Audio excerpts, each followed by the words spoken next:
So this past week, as you did your homework, you got a bird's eye view into a really, really dark time in the history of God's people. It probably didn't surprise you at this point that they've continued to move away from trusting God and wanting power for themselves instead of acknowledging Him. And what I want to do here is just to say that while we might be tempted to move past this and see ourselves as being different, the truth of the matter is that we need to study them so that we can identify the patterns of our own sin.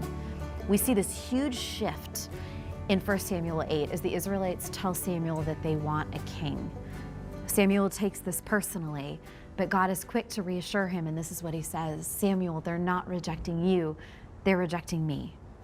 And that's the heart of all of this pride, all of this sin, all of this selfish ambition that we have that makes us reject God. It's when we refuse to see that He really is our King. Now, He knows that they're going to do this. He knows that we are going to. He's given us that freedom.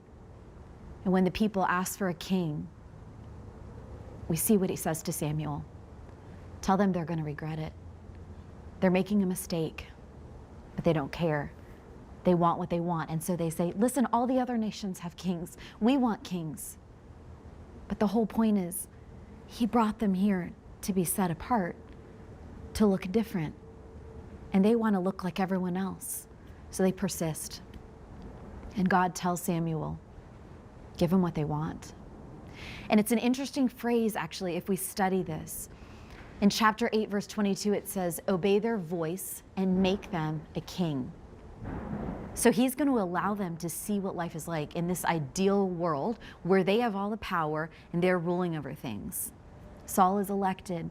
He's handsome, he's tall, he's strong. From earthly standards, he really fits all of these great criteria for a king.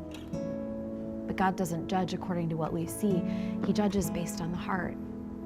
And Saul's heart was not for God.